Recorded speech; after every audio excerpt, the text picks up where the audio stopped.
Hello, this is the Jay Show, and I'm Jay Smith, your host. And I have with me the very beautiful Hatun Tash, who has agreed to come as an expert to talk about really what the Quran and the problems we're finding with the Quran. In the last show, we already showed these 26 Qurans. Some of them are here, the others are around here. 26 different Qurans that are different from this one right here. This is the one we use today. This is the official one. This is the one that every Muslim has been told is the same all over the world, and that the Arabic part is exactly the same. Doesn't matter where you are, if you're in Indonesia, if you're here in Britain, if you're in Somalia, if you're up in the Middle East, it is always the same Quran.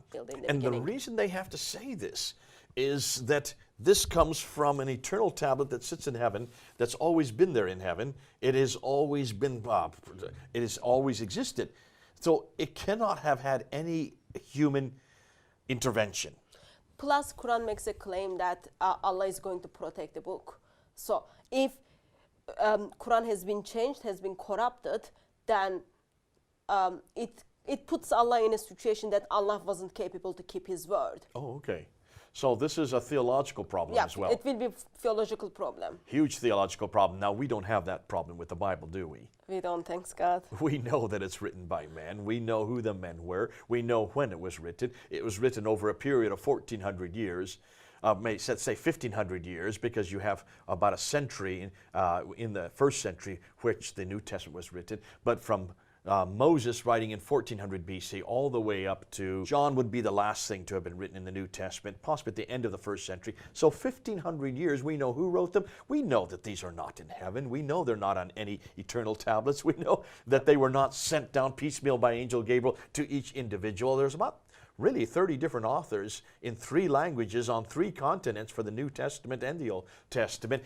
We would never make the claims Muslims make. Yeah, so our claims regarding the Bible is the inspired word of God. Jesus is the eternal word of God.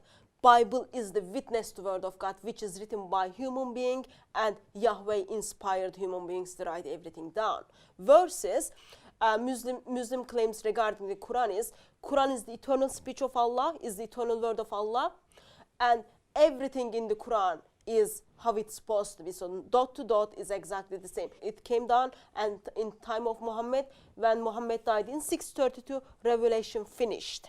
So they put the Quran on such a high pedestal. It's way up here. It is above criticism. It's above human intervention. It has to remain sacrosanct. Inimitable is the word they love to use.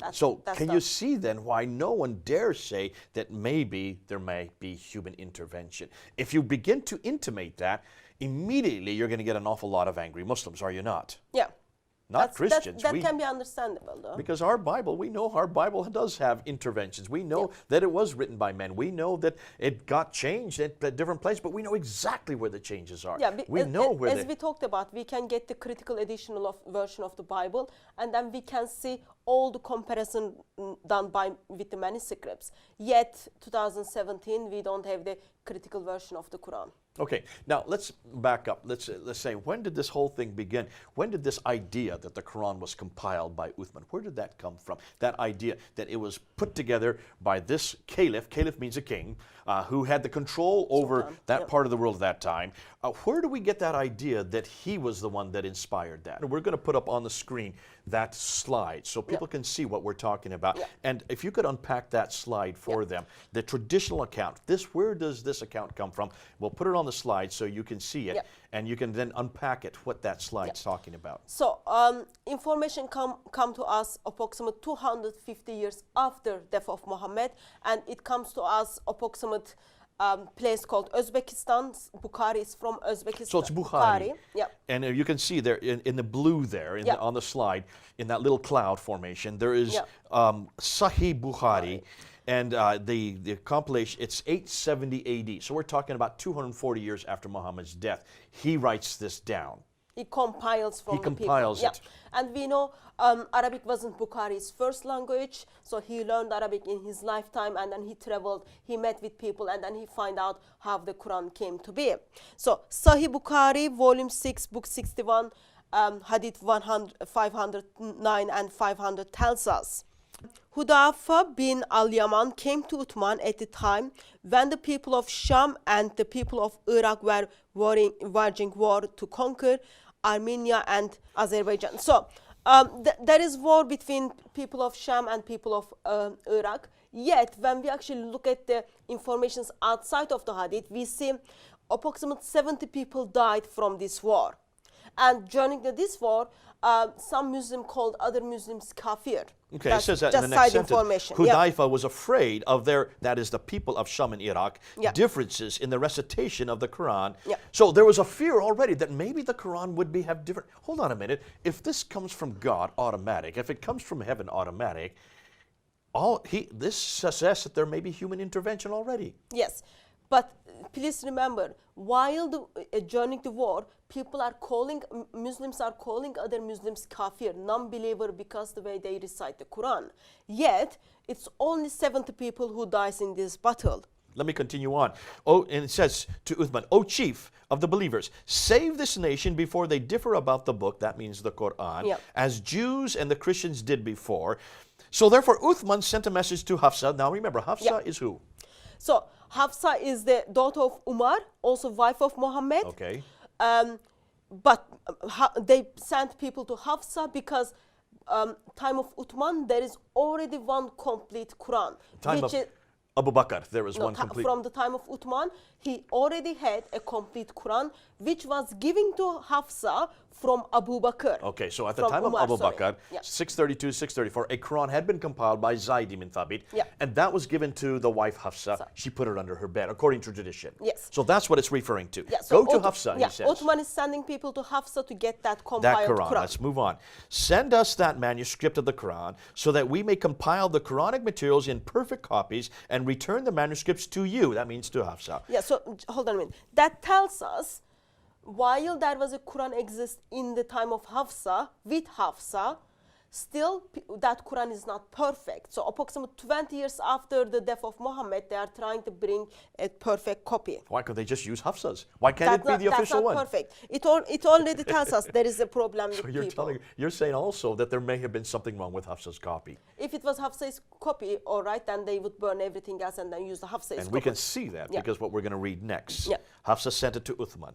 Uthman then ordered Zayd ibn Thabit, Abdullah bin Zubair, Said bin Al-As, and Abdurrahman bin Harith. So there are four others, bin Yeah. Harith bin Hisham. So there are four others, along with Zayd ibn Thabit. Remember, Zayd ibn Thabit is the one that wrote the one that Hafsa had. Yeah. He was the one that wrote it way back 20 years earlier in 632. Yep.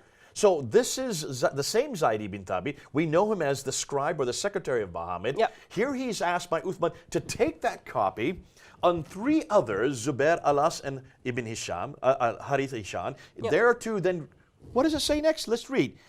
To rewrite the manuscripts in perfect copies. All right, so just copy it like a photocopy over and over again. But wait a minute. Uthman said to the three Qurayshi men, in case you disagree with Zayd ibn Thabit on any point, then write it in the dialect of the Quraysh. The Quran was revealed in their time. Hold on a minute. If you're just copying, how can you disagree? That is already the problem. By the time this event takes place, there is already a problem. People are already disagreeing what is in the Quran, what's supposed to be in the Quran or not. Because in the battle, people are calling each other kafir.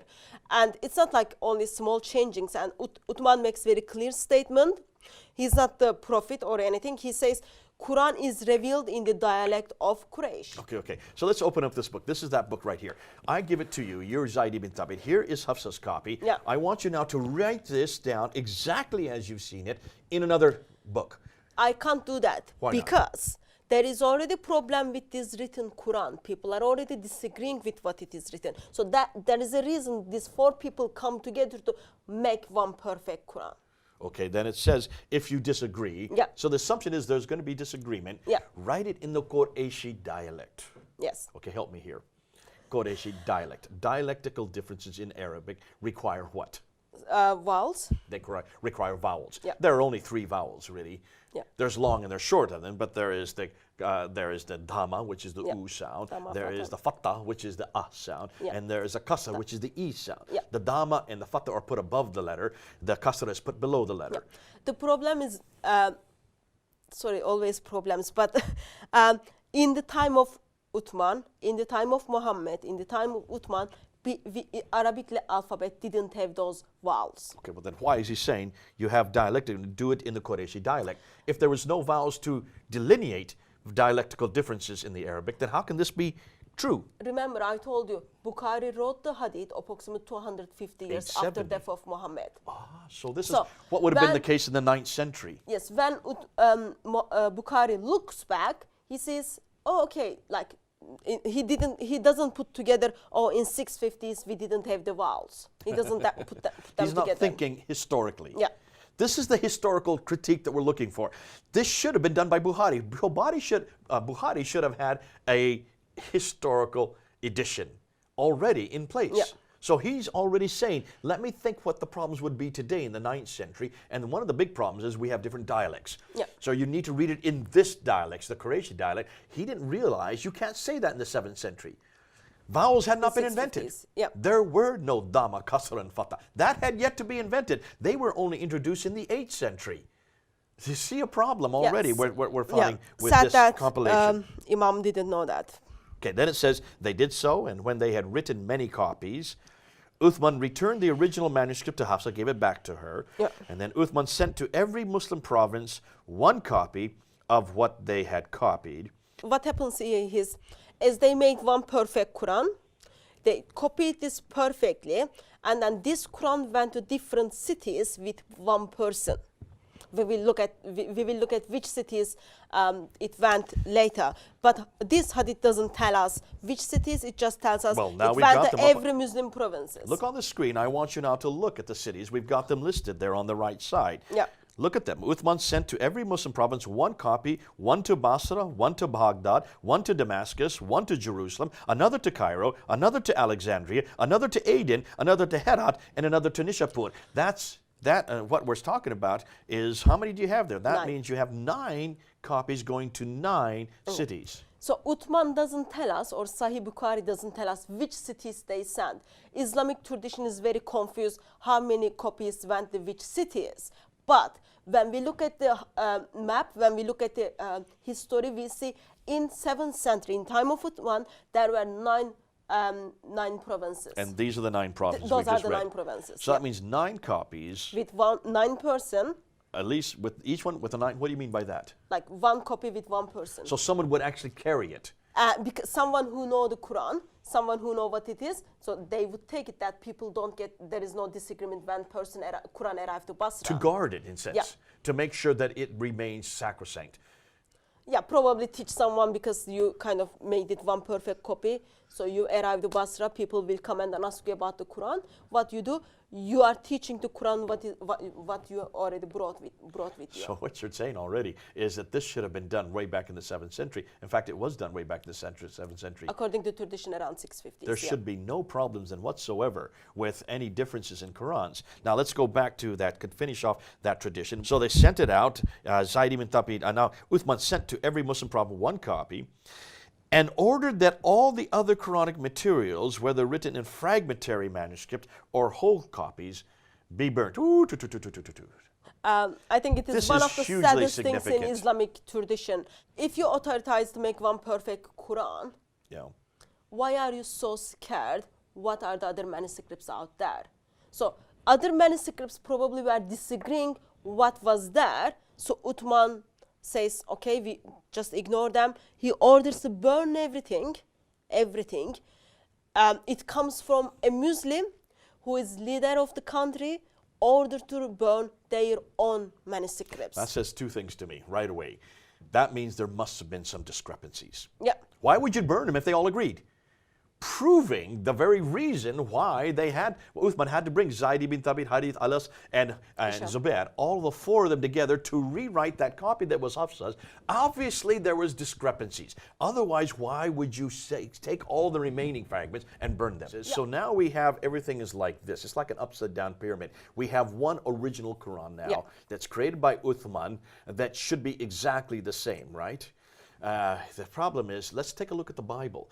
The Bible, we don't burn any of our manuscripts. We were burned for our manuscripts. Okay, they were burned by others. non-Christians order Christians to burn their manuscripts, or Christians get to burn for their The manuscripts. Edict of Diocletian in 300 did just that. The Romans burned our manuscripts, and we had thousands of manuscripts burned. But Christians, can you tell me any place that we have destroyed or burned or thrown away any of the biblical codices or manuscripts? No. Do you know of any occasion where that happened? I don't know. The strange thing is it is coming from the people who are the leading the country, who are the governing the country, and they are Muslim. They are in the power with using their power to say, okay, now we are going to burn every manuscript which is outside this perfect Quran. Now, Muslims have always said to me that you have many, many, many Bibles, and there was one Bible that was chosen. I get the story all the time. At the time of Constantine in the 4th century, about 325. And in fact, at the Council of Nicaea is where they always say it. In 325, in Nicaea, they put on a table like we have here. They put 200 Bibles on. And then they started shaking. Have you heard this story? They shook and shook and shook and shook and shook until they all fell off. And the one that remained is the Bible that we have today. I've heard this for 35 years. Gospel stays on the thing. This is the one that we use today.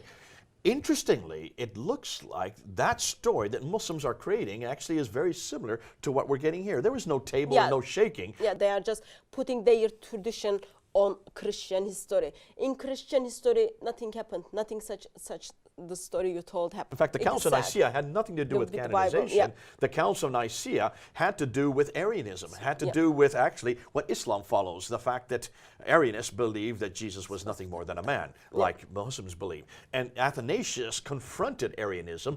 That's why the council was created, and that's what it argued. So it has nothing to do with whether a Bible was created or when the canon existed. But now we're talking about the first canonization. And canon means when the original Quran was finally formed. Now, here's the second problem. Okay, so you throw out all the manuscripts because they all disagree. Yeah. I would like to have known where they disagree, wouldn't you? I would like to know why is it that if there are any corrections, what's going on here? Wouldn't it have been better if he had preserved everything so that today we could look at all of them, like you see the ones we have on here, and that one disagrees with this one, disagrees with that one, disagrees with this one, so that we could actually look at them? If you think like this, for example, Jay, in the 1st century, people wrote the Gospels. They wrote letter to one another. Yeah. In 2nd century, people wrote Gospels. They wrote letter to one another. Yeah. Bible has been seen by people, for example, New Testament, as this is the Word of God, this is the continuation of the Bible. And then we've got 4 Gospels, 4 biography of Jesus is in the Bible. Yet, we've got lots of writings outside of the Bible, which is not canonized, which is not seen as this is the Word of God. But we didn't burn them. They are accessible to everyone. Even though we had the biographies of Jesus, which not agree what is in the Bible, yet we kept them. We kept them. We didn't even destroy them. The Gospel of Thomas, the Gospel of Judas. If you look at the Sinaiticus, the Sinaiticus manuscript that is here in the British Library, at the back of it are 2 extra pieces of literature, the Epistle of Barnabas and also the Shepherd of Hermes. These are 2 authoritative books. They're not canonical. They're not part of the canon. They were not part of the original Bible, but they were included because they agreed with the biblical text. So we didn't burn them, or we didn't order people to burn them. So still they exist and accessible to everyone. Yet, Quran, which is the eternal word of Allah, a caliph who never met Allah, who never met the angel, find authority to burn the word of God where people wrote in the manuscripts. That's fascinating. So here you're talking all kinds of human intervention. This is what we need to know. This is how you find a critical edition. You look back and see where humans have intervened, where humans have changed, where they've ejected, where they've omitted, where they've rescinded, where they've added, where they have taken away. That's exactly how you come to a cross and how you get to a critical edition. So we're doing that right now between us just by reading their own text. This is nothing you wrote, Hatun. This is nothing that I've written. It comes from Sahih Bukhari. It's from Islamic sources. Sahih means perfect. There's no error. True, reliable. So this is the best they've got. And then it goes on and says, they burnt down the ones that didn't agree. They sent the others to all the province. We know there's 9 provinces. Then Zayd ibn Thabit added, a verse from Surah Azab was missed by me when I copied the Quran, and I used to hear Allah's apostle reciting it. So we searched for it and found it with Khuzaimah ibn Thabit al-Ansari. And that verse was, among the believers are men who have been true in Surah their covenant with 33, Allah, verse Surah 23. 33, ayah 23. Yeah. So here, hold on a minute. Here is Zayd ibn Thabit, the man, this is not Muhammad, this is not the Caliph Uthman, this is just a scribe, a secretary. Say, oh, wait a minute, I remember another verse that I remember the Prophet saying 20 years ago. Yeah. I don't know where it is, so he starts looking all over for it, and he comes across this one man who remembers it. Yeah, but the thing is, so that verse probably wasn't in the Hafsa's Quran. Because if it was in Hafsa's Quran, it would be copied. Or if it was with the people who were in the committee, who were on the table, were discussing what needs to get into the Quran or not. None of those people remember. And then he just gives us one name and then tells, oh, I remember this person remembered, and then I put it in the Quran. Oh, wait, one name. One person. What are you supposed to have in order to have something that's authoritative in Islam? 2 people, You minimum. need to have 2 witnesses. In fact, there are some Muslims that you know today that will not accept Surah 33, Ayah 23, Yeah, because and it only same- has one witness. Yeah, and same thing for the Surah 9, verse 128 and 129. Surah 9, verse 128 and 129 also only have one witnesses, Yeah. and they throw those 2 verses out, plus Surah 33, Ayah 23, because it only has one witness. And we Actually- know that because it's right here in Sahih Bukhari. Yeah, actually it's worse than that, because if we read certain passages, hadiths, it tells us Surah 33, which is the surah which is mentioned here, it was as long as Surah Baqarah, as long as Surah 2, Which is the largest one in the whole Quran. 2,296 or 76 verses. I'll look it up right now. Go ahead. Keep speaking So while I look it it's up. approximately 213 verses is missing. So Surah 33 we are reading today is only 73 or 76 verses, yet Surah Baqarah is 296 verses. Only 73 verses of 286 verses. 286 verses. So approximately 213 verses of this. Yes, Surah 33 was as long as Surah 2, 286 So we're missing verses. quite a few verses here. 213 verses is missing. 213 verses are missing. Ouch, And we are ouch, grateful. ouch. We are grateful that Sahih Bukhari said this. Yeah, Zayd bin Thabit, remember, oh, there was one verse, let me add it to there. So otherwise it would be 214 verses. Now we're we're pulling up an awful lot here, Hatun. We've gone through already that there are some real difficulties. We're already with the readings. We're already going into, and that this was that there are already differences because of the Battle of Yamama. Yeah. People were dying, and therefore they had to write the first Quran. Now we've come to the time of Uthman 20 years later, and now Uthman has to rewrite it again. So he gets the format. The man that wrote the Hafsa's copy had the Hafsa's copy in front of them.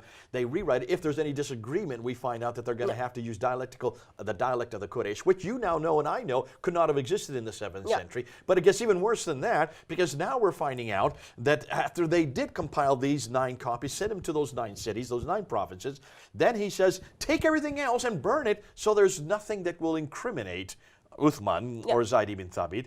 And yet then on top of that, he's thinking, hold on a minute, there's one verse that I remember, one man said, and he goes Kuzaima, he finds him, and he finds that verse, and it turns out to be Surah 33, Ayah 23. So you can unpack this, all kinds of problems with this. Can you now understand why so many people have problems with the traditions? But let's just look at the map and let's see where we're going to look at. And let's see and where these things are. We're going to, in just a bit, we're going to bring up a map for you. But as I go to it right now, I want you to unpack where these places are that they're going to. And let's just take a look at that map. As we looked at the Hadith doesn't tell us which cities, which provinces Uthman sent the Quran. We don't know. And Islamic tradition is kind of in-house debates. No one knows exactly where are those cities. But history tells us there were 9 provinces in the time of Uthman. Okay. So some of the commentaries talks about this, and then they give us only 4 places. Okay. They give us only 4 places.